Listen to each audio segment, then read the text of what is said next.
വിഷ്ണു, ഞാൻ ബാംഗ്ലൂർ പോയിട്ട് വന്നതിന് ശേഷം നിന്റെ സ്വഭാവത്തിൽ ഭയങ്കര മാറ്റം കേട്ടോ. എനിക്ക് എന്നെ ഭയങ്കര സംശയം.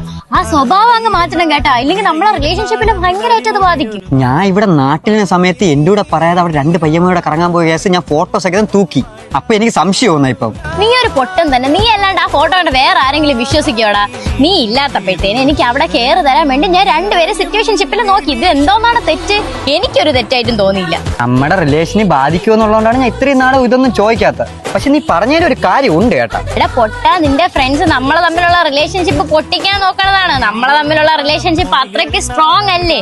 പിന്നെ അവന്മാരെ അയച്ചിരുന്ന ഫോട്ടോ അത് ഞാൻ അല്ല, അത് AI. അയ്യോ, അത് എനിക്ക് അപ്പോഴേ തോന്നി. തല നിന്റെ ആണെങ്കിൽ ഉടല് വേറെ ആക്കി വെക്കാൻ പറഞ്ഞ കാലമല്ലേ ഇത്. ഞാൻ ചുമ്മാ സംശയിച്ചാൽ. നിന്റെ സംശയമൊക്കെ തീർന്നാ? ഓ, ഈ സത്യം തെളിയിക്കാൻ വേണ്ടിയാണ് ഞാൻ ബാംഗ്ലൂരിൽ നിന്ന് ഇതുവരെ വന്നത്. നിനക്കിപ്പോ സത്യമൊക്കെ ബോധ്യമായല്ല? ആ, ബാംഗ്ലൂരത്തെ കേസ് പറഞ്ഞപ്പോഴാണ് അടുത്ത മാസം ഞാൻ ജപ്പാനിൽ ജോലിക്ക് പോകണം കേട്ടോ, ഫ്ലൈ എക്സ്പേർട്ട് വഴി. ഫ്ലൈ എക്സ്പേർട്ട് വഴിയോ? അതിനൊക്കെ ഒരുപാട് പൈസയാവൂലേ? ദുബായി പോണ അതേ ചെലവിൽ തന്നെ നിങ്ങൾക്ക് ജപ്പാനിൽ പോകാൻ പറ്റും. മാത്രമല്ല 10 വേക്കൻസീസ് അവൈലബിൾ ആണ്. കൂടാതെ ഹൈ സാലറി ജോബ്സും ആണ് അവർക്ക് അവൈലബിൾ ആയിട്ടുള്ളത്. ആഫ്റ്റർ വിസ പേയ്മെന്റ് മാത്രം നിങ്ങൾ ചെയ്താൽ മതി. എടാ, അപ്പൊ അവരെങ്ങനെയാ കോൺടാക്ട് ചെയ്യാൻ പറ്റണേ? താഴെ കൊടുത്തിരിക്കുന്ന വാട്സ്ആപ്പ് നമ്പറിൽ അല്ലെങ്കിൽ അവരുടെ ഇൻസ്റ്റാഗ്രാം പേജിൽ മെസ്സേജ് ഇട്ടാലും മതി. നീ ഇനി എന്ത് വന്നാലും എന്നെ സംശയിക്കരുത്. ഞാൻ ചെരുവിനാണ്ടാ. അമ്മയാണ് സത്യം കേട്ടോ. അമ്മയാണേ.